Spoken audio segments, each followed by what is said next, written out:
ರೊಕ್ಕನೂ ನಾವ ವಸೂಲು ಮಾಡ್ಕೊಂತವಿ, ಹೌದಾ? ತೂಕದ್ದು ನಾವ ನೋಡ್ಕೊಂತವಿ, ರಿಕವರಿದು ನಾವ ನೋಡ್ಕೊಂತವಿ. ಮತ್ತೆ ಇವ್ರು ಕಬ್ಬಿನ ಮಂತ್ರಿ ಎದಕ್ ಬೇಕು ನಮ್ಗ?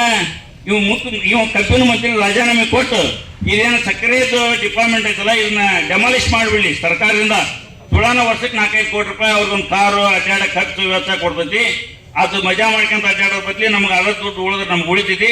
ಸಕ್ಕರೆ ಖಾತೆ ಅನ್ನೋದು ರಾಜ್ಯ ಸರ್ಕಾರದಿಂದ ಕಿತ್ತುಗಿಲಿ. ಯಾಕೆ ಕಿತ್ತುಗಿಲಿ ಅಂತ ಹೇಳ್ತಾನೆ ಅಂದ್ರೆ, ಇವ್ರಿಗೆ ದರ ನಿಗದಿ ಮಾಡೋ ಹಕ್ಕು ರಾಜ್ಯ ಸರ್ಕಾರಕ್ಕಿಲ್ಲ, ರಾಜ್ಯ ಸರ್ಕಾರಕ್ಕಿಲ್ಲ, ಕೇಂದ್ರ ಸರ್ಕಾರಕ್ಕೆ ದರ ನಿಗದಿ ಮಾಡೋದೈತಿ. ಇವರು ಕಬ್ಬು ಕಟಾವು ಕೂಲಿ ಆಳಿಂದ ರೇಟ್ ಫಿಕ್ಸ್ ಮಾಡ್ತಾರೆ. ಇವರು ಕೂಲಿ ಆಳಿಗೆ, ಕಟಾವಿಗೆ, ಟ್ರಾನ್ಸ್ಪೋರ್ಟ್ಗೆ, ಕಾರ್ಖಾನೆಗೆ ಅನುಕೂಲ ಆಗಲಿ ಅಂತ ಹೇಳಿ ಈ ವರ್ಷ 930 ರೂಪಾಯಿ ಕಾರ್ಖಾನೆಗೆ ಮುಡ್ಕೊಳಕ ಅವಕಾಶ ಮಾಡಿಕೊಟ್ಟಾರ ಇವರು. ಇದು ನಮ್ಮ ಉಸ್ತುವಾರಿ ಸಚಿವರು, ನಮ್ಮ ಸಕ್ಕರೆ ಸಚಿವರು ಮಾಡಿದಂತ ಮೋಸ ನಮ್ಮ ಕಬ್ಬು ಬೆಳೆಗಾರರಿಗಿದು. ಯಾಕೆ ಅಂದ್ರೆ ನಮಗೆ 350 ರೂಪಾಯಿ ರೇಟ್ ಕಡಿತಾರ, 250 ರೂಪಾಯಿ ಹೇರ್ಕೊಂಡು ಹೋಗ್ತಾರ. 600 ರೂಪಾಯಿದಾಗ ನಮ್ಮ ಕಬ್ಬು ಫ್ಯಾಕ್ಟ್ರಿ ಮಾಲಕರು ತಗೊಂಡು ಹೋಗ್ತಾರ. ಅವ್ರಿಗೆ ಒಂದು ಆದೇಶ ಕೊಟ್ಟಾರ. ಇವರು ಏನ್ ಆದೇಶ ಕೊಟ್ಟಾರ? 930 ರೂಪಾಯಿ ರೈತರದ್ದು ಕಟಾವು, ಟ್ರಾನ್ಸ್ಪೋರ್ಟ್, HNT ಅಂತ ಹೇಳಿ ಮುರಿರಿ ಅಂತ ಹೇಳಿ ಆದೇಶ ಮಾಡ್ಯಾರ. ಮತ್ತೆ ಇವರು ಇನ್ನೂ ಏನು ನಮಗೆ ಮೋಸ ಮಾಡ್ಬೇಕು? ಆ ಕಾರಣಕ್ಕೆ ಉಸ್ತುವಾರಿ ಮಂತ್ರಿಗಳು ಎಚ್ಚೆತ್ಕೊಳ್ಬೇಕು. ಮುಂದಿನ ದಿನಮಾನದಲ್ಲಿ ನಾವು ನಮ್ಗೆ ದರ ನಿಗದಿ ಆಗಲಿಲ್ಲ, 3500 ರೂಪಾಯಿ ನಮ್ಗೆ ರೇಟ್ ಕೊಡ್ಲಿಲ್ಲ ಅಂದ್ರೆ ಈಗ ಇಡೀ ರಾಜ್ಯಾದ್ಯಂತ ನಾಳೆ 7ನೇ ತಾರೀಕಿಗೆ ರಾಷ್ಟ್ರೀಯ ಹೆದ್ದಾರಿ ತಡೆ ಕಟ್ಟಬೇಕಂತ ಹೇಳಿ ನಮ್ಮ ಮೇಲೆ ಮುಖಂಡರೆಲ್ಲರೂ ಹೇಳ್ಯಾರ. ಬೆಳಗಾವಿ ಜಿಲ್ಲಾದಾಗ ಅತಿ ಉಗ್ರವಾದ ಹೋರಾಟ ನಡೆದೈತಿ. ನೀವು ನಮ್ಮ ಜಿಲ್ಲೆಯದಾಗ ಎಚ್ಚೆತ್ಕೊಂಡು ನಮಗೆ ರಿಕವರಿ ಆಯ್ತು ಮತ್ತು ದರ ಅದು ನಿಗದಿ ಮಾಡಿಸ್ಲಿಲ್ಲ ಅಂದ್ರೆ ಈ ಕಾರ್ಖಾನೆಗೆ ಇವತ್ತಿಗೆ ಹೇಳಿಲ್ಲ. ಶಿವನ್ ಪಾಟೀಲ್ ಒಂದು ಸ್ಟೇಟ್ಮೆಂಟ್ ಕೊಟ್ಟಾರ, ನಮ್ಮ ಹಾವೇರಿ ಜಿಲ್ಲಾದಾಗ ಏನು ಸಮಸ್ಯೆ ಇಲ್ಲ, 3 ಕಾರ್ಖಾನೆ ಚಲೋ ಅದಾವು ಅಂತ ಹೇಳ್ಯಾರ.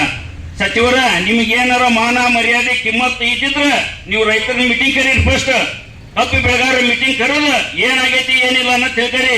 ನೀವು ಎಲ್ಲೆಲ್ಲಾರ ಕುತ್ಕೊಂಡು ಉಡಾಪಿ ಉತ್ತರ ಕೊಟ್ರೆ ನೀವು ಸಚಿವರು ಇರ್ಬೋದು, ನಿಮ್ಮನ್ನು ಜಗ್ ಹಿಡಿಯಷ್ಟು ತಾಕತ್ತು ನಮ್ಮ ರೈತರ ಅಂತಲೇ ಐತೆ ಅಂತ ನಿಮ್ಗೆ ಎಚ್ಚರಿಕೆ ಕೊಡ್ತೇನೆ.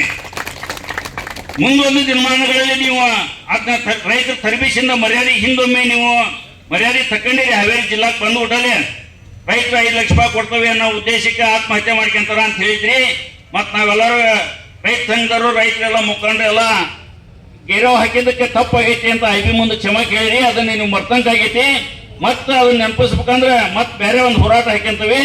ನೀವು ಕೂಡಲೇ ನಿಮ್ಗೆ ಮಾನ ಮರ್ಯಾದೆ ಏನಾದ್ರು ಇದ್ರೆ ನಮ್ಮ ರೈತರನ್ನ, ಕಬ್ಬು ಬೆಳೆಗಾರನ ಇನ್ನು 2-3 ದಿನದಲ್ಲಿ ಹಾವೇರಿಯಲ್ಲಿ ಜಿಲ್ಲಾಧಿಕಾರಿ ಕಚೇರಿಯಲ್ಲಿ ಕರೆದು ಕಾರ್ಖಾನೆಯಲ್ಲಿ ಏನು ಅನ್ಯಾಯ ಮಾಡ್ತಾರ ಅನ್ನೋದು ಅದನ್ನ ತಿಳ್ಕರಿ. ನಮಗೆ ರೈತರಿಗೆ ಏನ್ ರೇಟ್ ಕೊಡ್ಬೇಕು ಅನ್ನೋದು ಅದನ್ನ ತಿಳ್ಕರಿ. ತಿಳ್ಕೊಂಡು ನೀವು ನಮ್ಗೆ ಅವಶ್ಯವಾಗಿ 2-3 ದಿನದಲ್ಲಿ ಜಿಲ್ಲಾಧಿಕಾರಿಗಳ ಮುಖಾಂತರ ನೀವೇ ಇರ್ಬೇಕು ಸಚಿವ ಇದರಲ್ಲಿ ಆ ಮೀಟಿಂಗ್ ನಲ್ಲಿ ನೀವಿದ್ದು ನಮ್ಮ ಅಹವಾಲುಗಳನ್ನ ಆಲಿಸಿ ನಮ್ಮ 3500 ರೂಪಾಯಿ ಘೋಷಣೆ ಮಾಡಬೇಕು.